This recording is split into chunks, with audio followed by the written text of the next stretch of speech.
Buenos días, ¿qué tal? Bienvenidos sean todos ustedes a una nueva emisión del noticiero Código del Trabajo SCZ por el canal de televisión 1. Les saluda Catalina Ortiz. Este miércoles 18 de mayo y comenzamos con las noticias. Comencemos con la noticia que ha acaparado la atención estos últimos días. Las obligaciones del empleador a sus empleados. Podemos mirar que en el artículo 57 encontramos las obligaciones especiales del empleador. Vamos a mirar algunas de ellas. Una de las principales son la de las materias primas. Un ejemplo podría ser la empresa de las costuras, lo cual es una obligación que les brinde los materiales como los hilos, las telas, las agujas, todos los materiales que necesiten para desempeñar la función. Deben brindarles el espacio de trabajo para que se desempeñen su función. Un ejemplo podría ser una secretaria donde tenga su escritorio y su computador. Los primeros auxilios. Es obligatorio que la empresa le brinde al empleado sus primeros auxilios. Está definido como una pila, lo cual significa una ayuda primordial, inmediata, limitada y adecuada. Otra obligación es pagar la remuneración que está pactada en los periodos y en los convenios que ya se han definido en el contrato de trabajo. Otra obligación es guardar respeto por las creencias, sentimientos, por la religión. Un empleador no puede afectar a un empleado porque no es de la misma religión y obligarlo a que sea de su religión. Otra es conceder las licencias al empleado principalmente para que el ejercicio del sufragio. Un ejemplo serían las votaciones. Si las votaciones son un domingo y ese día se trabaja, deben brindarle el permiso para que se vaya a votar, que pueda ejercer ese derecho que todos como ciudadanos tenemos. Entonces, en este caso, es una obligación de la empresa donde determine algunos turnos. Otra obligación es que le deben dar un certificado laboral al empleador. Otro es cumplir con el reglamento. Mantener el orden, el respeto, los deberes es una obligación del empleador. También está en la obligación que el empleador le conceda al empleado un fallecimiento de algún familiar, como lo puede ser su esposo. Otra obligación es conceder de forma oportuna a la empleada en estado de embarazo su licencia materna. Vamos con otra noticia que se presentó el día de hoy. Tenemos el caso de la empresa, la cual no está cumpliendo y respetando las licencias de los trabajadores.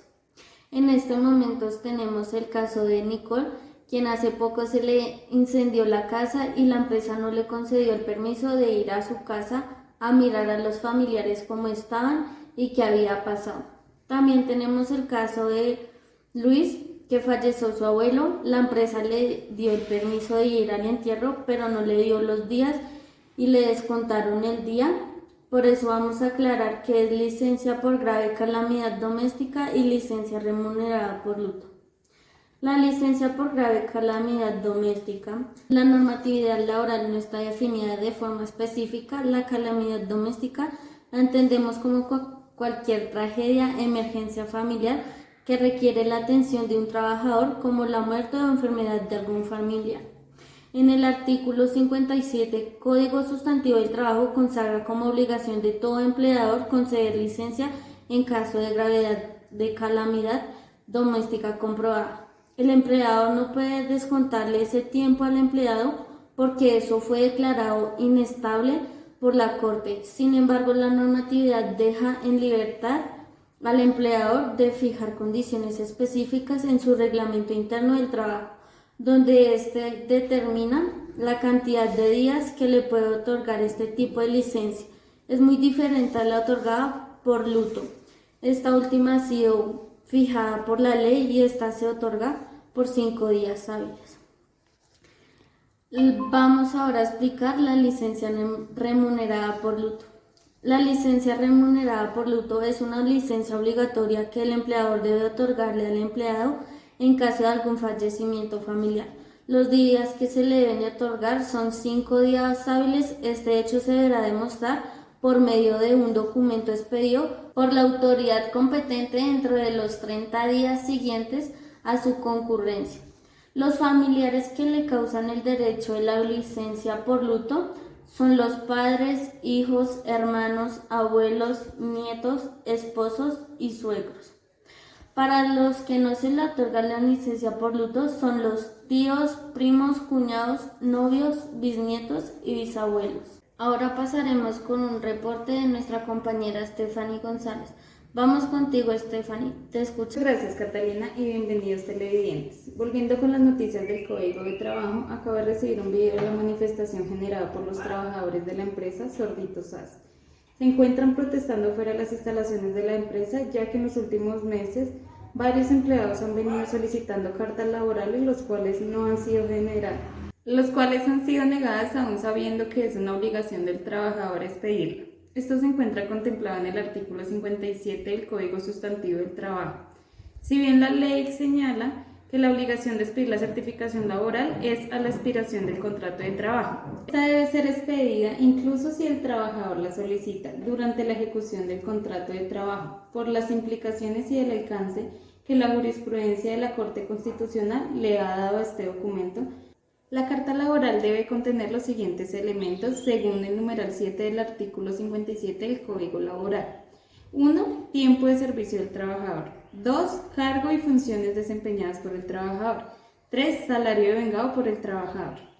Pero tengamos en cuenta que si la empresa se sigue negando a expedir la certificación laboral a los trabajadores, ellos tienen derecho a presentar un derecho de petición y el empleador está obligado a darle respuesta efectiva.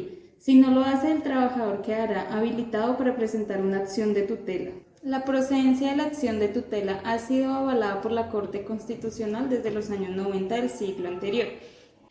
Lo que los trabajadores no entienden es por qué algunos empleadores se niegan a expedir certificados laborales a sus trabajadores, a pesar de estar obligados a ello. Esa renuencia se debe a la creencia de que este certificado puede ser utilizado en su contra en caso de una demanda laboral. Ya para concluir este tema, tengamos en cuenta que la carta de recomendación laboral es distinta a la certificación laboral, que se debe extender en cumplimiento de lo dispuesto por el artículo 57 del Código Sustantivo de Trabajo, y su expedición no es obligatoria para el empleado. Una caja de preguntas para los televidentes en cuanto al tema. Vamos a ver. Escribe Elena.G. Buenas tardes, mi pregunta es, ¿está obligado el empleador a otorgar permisos laborales a sus trabajadores para citas y controles médicos propios y de sus familiares cercanos? Hola, Elena. La ley no consideró de forma expresa la obligación de los empleadores a otorgar permiso a los trabajadores para que acudan a citas médicas. En el artículo 57 del Código Sustantivo de Trabajo habla de licencia por calamidad doméstica, entre otras, y la obligación del empleador de ofrecer al trabajador los primeros auxilios en caso de accidente o enfermedad. Pero nada dice de los permisos para citas médicas, de modo que no precisamente se encuentra en la obligación de dar estos permisos. Así queda a consideración de los empleadores definir si se otorgan o no los permisos y en qué condiciones, y los soportes que puedan solicitarle a sus empleados para así poder comprobar y evitar que éste abuse de la situación. En cuanto a los permisos para citas médicas de sus familiares cercanos, para estos casos el artículo 57 del Código Sustantivo del Trabajo considera la grave calamidad doméstica, pero esta figura aplica si en efecto el evento califica como grave calamidad. En caso de ser válido el permiso por parte del empleador, el tiempo que se otorga al trabajador para acudir a una cita médica debe ser el suficiente para que surta este proceso, incluyendo el desplazamiento de ida y vuelta de la cita. Lo ideal es que el trabajador con la debida anticipación solicite el permiso para las citas médicas, adjuntando los soportes que permitan al empleador verificar la realidad de la cita asignada. Adicionalmente, el trabajador debería demostrar que acudió a las citas médicas para la que solicitó el permiso, a fin de evitar ausentismos injustificados en el trabajo. Espero haber respondido de manera correcta a tu inquietud. Continuamos con otra pregunta. Dice @Brian Gómez, buenas tardes, en la empresa donde trabajo tengo que realizar trabajos de campo, pero no tengo claro si la empresa me debe realizar pago de viáticos. ¿Me pueden ayudar? Claro que sí, Brian. Según el Código de Trabajo se estipula que la empresa deberá pagarte los viáticos necesarios para que puedas trasladarte a tu lugar de origen o destino, y deben cubrir tanto los gastos tuyos como los de tu familia. Esto ha sido todo por hoy. Volvemos con mi compañera Char. Sí, Stephanie, muchas gracias. Continuemos con la programación. En la ciudad de Cali se está investigando sobre si es necesaria la prueba de embarazo como requisito para la contratación. Milena Martínez pasó una entrevista en la empresa Corintios S.A. de Colombia. A ella, para su ingreso a laborar, le exigían ciertos requerimientos. En uno de ellos estaba la prueba de embarazo. Ella se la realizó, pero se llevó una gran sorpresa de que estaba embarazada. Ella sabía que si pasaba esta prueba así, no la iban a contratar, por lo cual falsificó la prueba de embarazo y la pasó así a la empresa. De este modo, con todos los papeles en regla, firmó contrato. Pasó el tiempo y en la empresa pues se enteraron que ella estaba embarazada y que había falsificado la prueba de embarazo de ingreso, por lo cual se fueron a demanda. En esta demanda, la Corte Constitucional amparó a la empleada, ya que si era cierto que ella había entregado una certificación falsa a la empresa, esta certificación falsa correspondía a un requisito ilegal que la empresa le había exigido, lo que había violado varios derechos constitucionales al exigirle esta prueba, aun cuando ella pues se haya sometido a realizarlo, lo que no bastó para que posteriormente esta certificación falsa fuera ilegal por haberse violado un principio fundamental del ser humano. Continuando con las prohibiciones del empleador, vamos a hablar sobre otro tema que nos llega desde la ciudad de Bogotá, sobre una denuncia que tiene una empleada, ya que en su trabajo la obligan a hacer una campaña a un político. Además, tiene que comprar mercancía de la empresa y de empresas de familiares del dueño de la compañía, y no contentos con esto, ella le pide a su jefe una certificación laboral para poder sacar un préstamo en una entidad financiera. La empresa, a los pocos días de pedir este certificado, se la envió, pero en este se incluían datos que perjudicaban a la empleada, ya que en este se señalaba que era una mala trabajadora.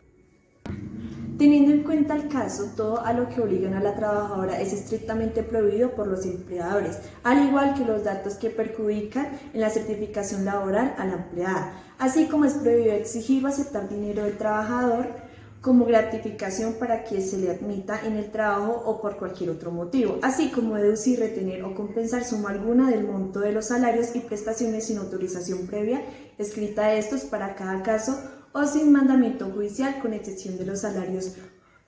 Pueden hacerse deducciones, retenciones o compensaciones en casos autorizados, y para las cooperativas pueden ordenar retenciones o compensaciones en casos también autorizados. De igual forma, hacer o permitir todo género de rifas, colectas o suscripciones en los mismos sitios de trabajo es estrictamente prohibido. En otras noticias vamos a hablar sobre las prácticas abusivas o inapropiadas de los empleadores. Luciana era trabajadora de una empresa de pinturas con un contrato fijo. Ella denuncia que fue despedida sin justa causa porque la acusaron injustamente de un robo de un computador en la empresa, en la cual la compañía la obligó a renunciar para no denunciar, por lo cual no le pagaron indemnización y le descontaron el computador. Además, la empresa despidió una certificación laboral donde incluía en ella el robo que se presentó. Teniendo en cuenta el caso, la empresa en todo momento realizó prácticas indebidas, ya que le descontó a la empleada el valor del computador sin tener ella la culpa de este robo. La obligó a renunciar para no denunciarla y además para no tener que pagarle la indemnización, al igual que despidió la certificación con aspectos negativos de la empleada. Asimismo, otras prácticas indebidas del empleador es indebido hacerle firmar al trabajador la liquidación de prestaciones sociales, anotando en ella una fecha anterior, al igual que obligar al trabajador a laborar más allá del límite legal y no pagarle las horas extras. De igual forma que pagarle salarios por debajo del mínimo legal y no entregar al trabajador copia del contrato firmado y luego alegar que se extravió.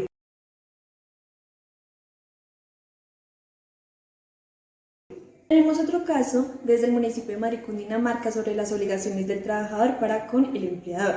Ella denuncia que fue despedido por no conservar sus gafas de protección y no elaborar su trabajo en los términos estipulados.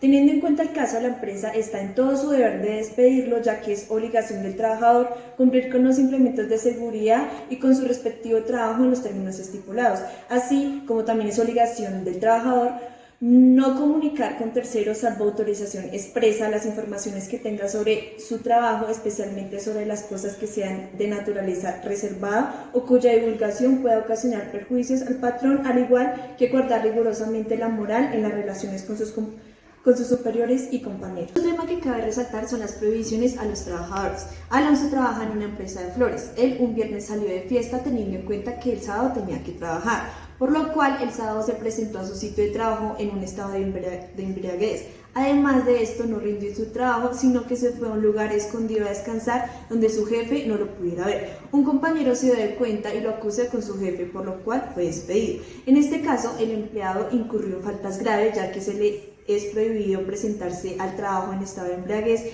y disminuir intencionalmente el ritmo de ejecución del trabajo, por lo cual el empleador está en todo su derecho de despedirlo, así como también tiene prohibido el trabajador sustraer de la empresa los útiles de trabajo y las materias primas o productos elaborados sin permiso del patrono, al igual que usar útiles o herramientas suministradas por el patrono en objetos. Además, es prohibido faltar al trabajo sin justa causa de impedimento o sin permiso del patrón, con excepto de casos de huelga.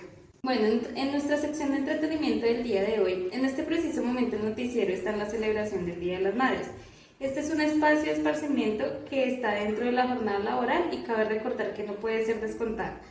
Esto la empresa lo debe realizar ya que cuenta con más de 50 empleados. Esta norma está reglamentada por el decreto 1072 de 2015 y el cual también dice que es obligatorio para los trabajadores asistir a las actividades que realice la empresa. Así que me voy a dirigir al lugar de la celebración. ¿Y tú, Catalina, eres mamá? No, yo sigo con mis labores. Llegamos al final de nuestro informativo del día de hoy. Muchas gracias por estar con nosotros. Los invitamos a mantenerse en contacto en nuestro Twitter como @noticiero del Código del Trabajo. Hasta una nueva emisión. Que tengan una feliz noche.